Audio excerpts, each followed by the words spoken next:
Olá, galera. Vamos continuar nossas aulas de genética. Essa é a nossa terceira aula. E agora vamos relacionar a primeira lei de Mendel e a espécie humana. O primeiro assunto que eu quero tratar com vocês é o casamento entre parentes próximos, também chamado de casamentos consanguíneos. Com certeza vocês já ouviram falar que quando o parente próximo casa, os filhos nascem com algum problema. E sim, isso é verdade. Por quê? Porque a grande maioria das doenças provocadas nos seres humanos são determinadas por um par de fatores recessivos, de alelos recessivos, que são dificilmente encontrados nos seres humanos. Porém, quando uma família tem um gene para aquela determinada característica, a possibilidade de outro membro ter aquele gene é grande. Então, quando você tem um casamento consanguíneo, um casamento entre parênteses, como os dois têm um gene daquilo, pode ser que o filho desenvolva aquela doença. Diferente de, supondo que um casal tenha, a mulher tenha um gene para uma determinada doença no olho. O marido, que não é parente dela, tem uma determinada gene para uma doença no pé. Como os dois não vai ter o mesmo gene para a mesma coisa, a possibilidade do filho nascer com aquela doença ou no olho ou no pé é muito baixa.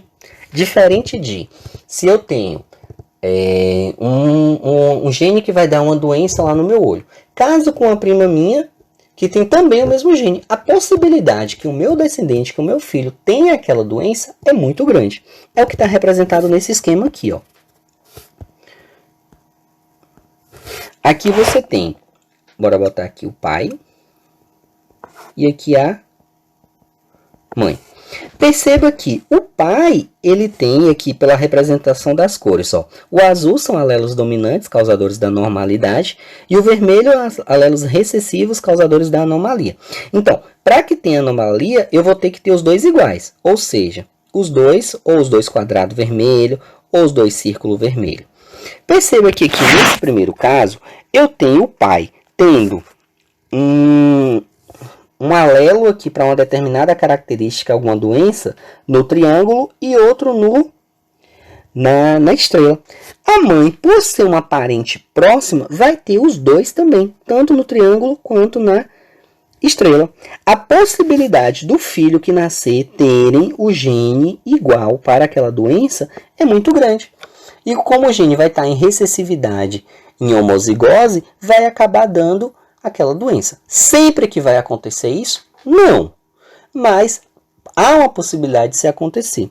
Diferente aqui, ó. Nesse aqui, o pai, ele tinha o gene característico tanto para na bolinha como no quadrado. Já a mãe tinha nesse trapézio aqui e na estrela. Perceba que não tem como formar o indivíduo com alguma doença daqui. Por quê? Porque no outro indivíduo, se um tem, o outro não tem. Então, a possibilidade do filho ter é zero. O filho até carrega o traço, mas como ele não tem dois iguais, ele não vai ter aquela determinada doença, aquela determinada característica. Existem outras características também que são determinadas pela primeira lei de Mendel, como a fórmula do lobo da orelha, ou seja, a ponta da sua orelha, existe duas formas de ter. Ou ela é colada, ou ela é solta. O tipo de cabelo, se o cabelo é crespo, ondulado ou liso, também obedece à primeira lei de Mendel.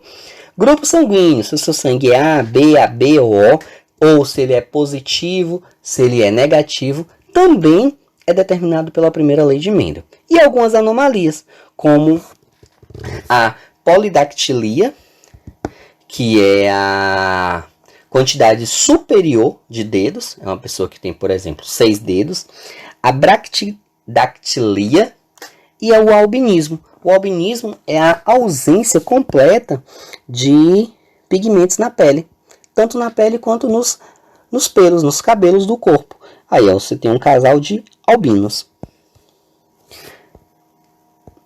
Só explicando aqui, o albinismo ele é determinado por um par de fatores recessivos, ou seja, Azinho. Se o indivíduo tem tem alguma pessoa que é albina na família, então ele vai carregar o traço. Ele casa com outra pessoa que também tem albinismo na família, que também está carregando o traço, a possibilidade de ter é grande. Diferente de uma família que eu tenho o quê?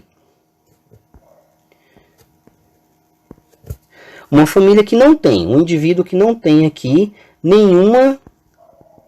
carrega nenhum traço do albinismo. Casa com uma mulher que seja albina, ó, azinho, azinho, a possibilidade dos filhos dele serem albinos é zero, ó, azão, azinho, que é o cruzamento de azão, azão com azinho, azinho.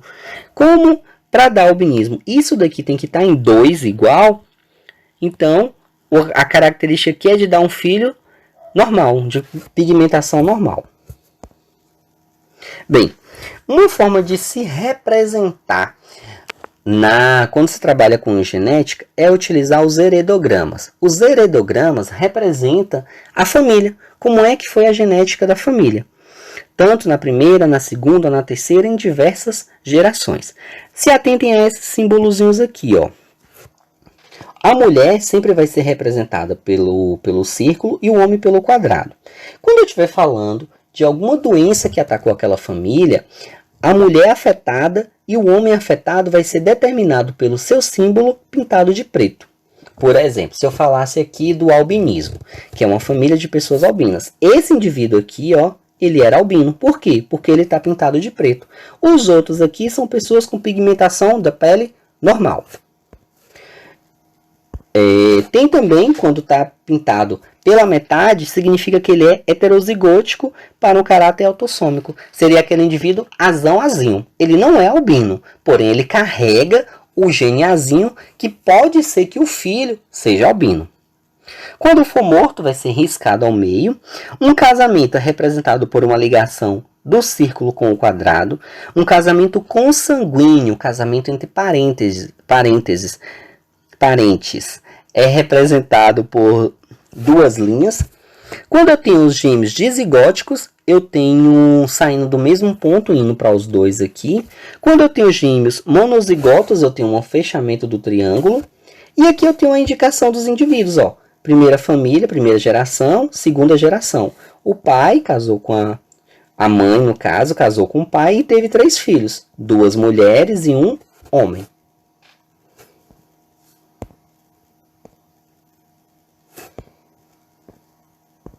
Então, vamos supor que ele seja de albinismo. Eu vou ter esse indivíduo aqui, ó, que tem albinismo azinho, azinho. Esse indivíduo aqui, azinho, azinho. Esse indivíduo aqui, azinho, azinho. Se ele tem azinho, azinho, ele recebeu um azinho da mãe e um azinho do pai. Porém, nem o pai nem a mãe tem o que? O albinismo. Então, ele vai ser o que? Ó, azão e aqui também azão. Esses 2 indivíduos aqui, eu não sei. Eles podem ser ou azão, azão ou azão, azinho. Porém, eu sei que eles têm pelo menos um azão. Por que eles têm pelo menos um azão? Porque se eu te falar que ele tem um azinho, então ele poderia ser um indivíduo albino. Já que ele não é albino, ele vai ter pelo menos um azão.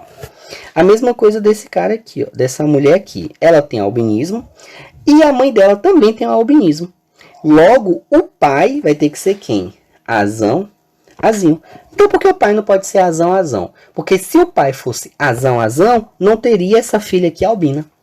E os outros? Os outros eu não vou... Posso afirmar que ele é azão, azinho. Ah, Alan, mas por que não é azão, azão? Porque um vai vir da mãe e a mãe só pode mandar o azinho, azinho. Então, se essa mulher aqui, ela tem o azinho, azinho, significa que tanto a mãe dela como o pai tinha azinho, azinho. Já que eles não apresentam doença, eles vão ter, ó, azão, azão junto com eles. Esses 2 indivíduos aqui, eu não sei. Eles podem ser ou azão, azão ou azão, azinho. E isso é um heredograma. Será uma coisa que a gente vai trabalhar muito, vocês preencherem isso daí, ó, determinar o genótipo dos indivíduos. Bem, uma coisa importante também é que às vezes a gente vai ter a presença de fenocópias. O que é uma fenocópia? É uma cópia de um fenótipo. Quando a gente estava trabalhando lá com as cores das sementes da ervilha, eu tinha sementes amarelas e sementes verdes. Ou seja, a semente amarela era dominante. Pode ser que, às vezes, o indivíduo nasça com o genótipo para uma determinada característica. Porém, por ação do meio, e um meio controlado, quando ele quer mudar, ele quer repetir, ele quer simular outro fenótipo, pode acontecer o quê? Uma cópia desse fenótipo. É o caso dessa atriz aí, ó, Julia Roberts. No início ela tinha um cabelo ondulado, castanho. Ela mudou o cabelo dela. Primeiro para um liso aqui meio ruivo e depois para um meio crespo, assim, ondulado, dourado. Porém, o genótipo dela mudou? Não. Isso daqui é uma fenocópia. É uma cópia de um fenótipo. Aqui tem gente que tem um fenótipo para ter cabelo loiro. Porém, aquela não tinha, ela pintou. Ela imitou o fenótipo daquela outra pessoa. Agora vamos trabalhar um pouquinho com probabilidade. Vocês podem achar que é difícil, mas não é, gente. Ó. Vamos lá. Qual a probabilidade de jogar um dado e sair o número 5? Bem, como é que eu pego? Se eu pergunto para vocês, gente, vocês têm um dado e jogar, qual a probabilidade de sair o número 3? Como é que vai fazer isso? Eu vou seguir 3 passos principais. Primeiro, determinar os possíveis resultados. Se eu jogo um dado para cima, ele pode sair ou o número 1, ou 2, ou 3, ou 4, ou 5, ou 6. Ou seja, eu tenho 6 diferentes possibilidades. Segundo, determinar a quantidade de vezes que pode sair o resultado solicitado. Nesse caso aqui, eu estou pedindo o número 5. Quantas vezes pode aparecer o número 5? Apenas uma. Então, afirma-se que a probabilidade de aparecer o número 5 é 1 em 6 possíveis resultados. Então, a probabilidade aqui é 1 em 6. 6 é a quantidade de lados que o dado tem e pode cair. E 1 é a quantidade de vezes que pode cair 5. Pode cair 5 apenas uma única vez. Mas se eu falasse, ó, se eu jogo um dado, qual a probabilidade de sair um número par? Quais são os números par do dado? Tem o 2, o 4 e o 6. Então, eu tenho 3 possibilidades num total de 6. Ou seja, de 50%.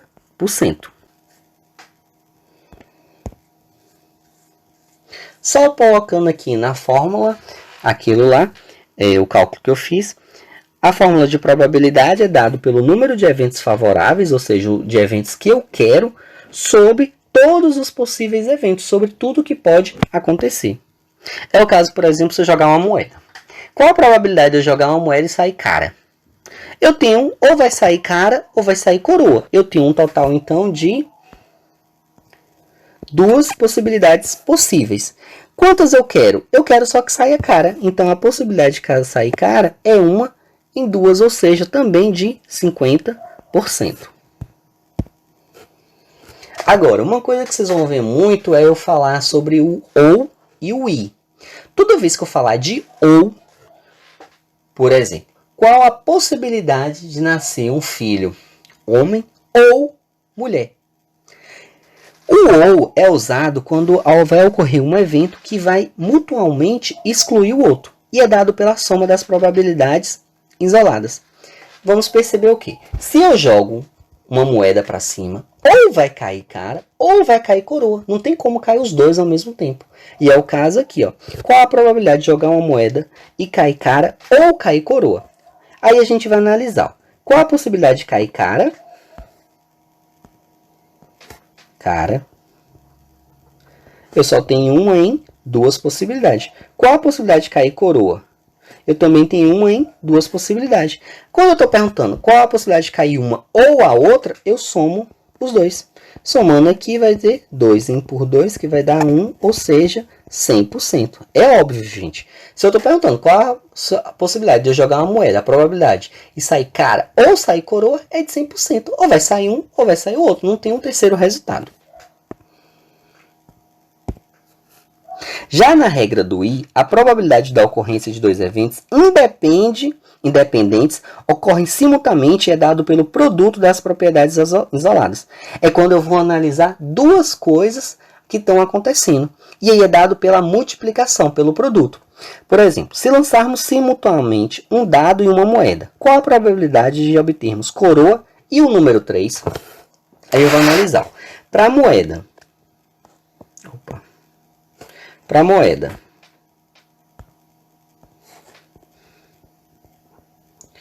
Ele quer que saia quem? Coroa. Quantas possibilidades eu tenho de ter coroa? 1 e 2. Ou é cara ou é coroa. E agora eu vou multiplicar, porque ele está usando ó, o i. Qual a probabilidade de sair 3? Eu tenho uma possibilidade em 6 possíveis. Agora eu só vou multiplicar. 1 vezes 1 dá 1, 2 vezes 6 vai dar 12. Então, a probabilidade de jogar um dado e uma moeda para cima e cair coroa e o número 3 é 1 a cada 12 vezes. Vamos botar agora alguns exemplos aqui para vocês entenderem. Ó. Qual a probabilidade de uma mulher em 2 gestações nascerem somente meninas?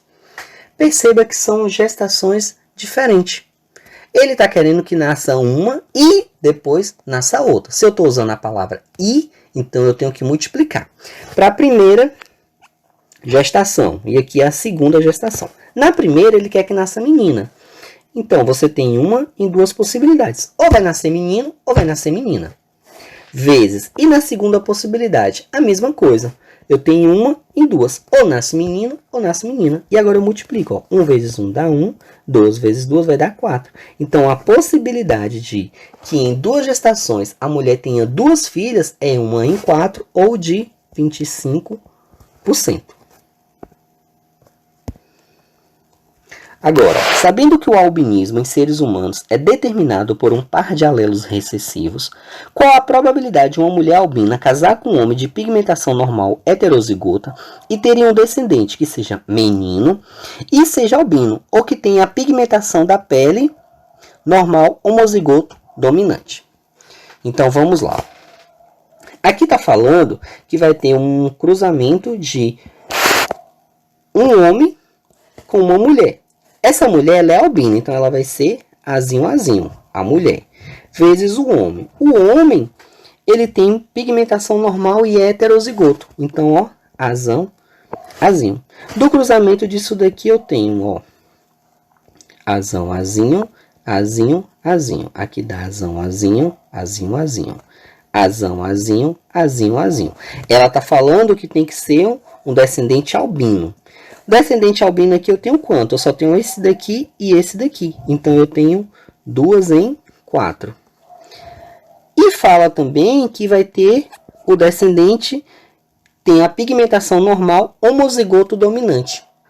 Homozigoto dominante seria um indivíduo azão, que aqui não saiu. Então, eu tenho 0 possibilidades em 4. E ela fala que tem que ser menino. Para ser menino, tem que ser 1 em 2. Somando aqui, isso aqui como está 0 dividido por 4, pode cortar. E agora é só multiplicar. Ó. 1 vezes 2, 2. 2 vezes 4, 8.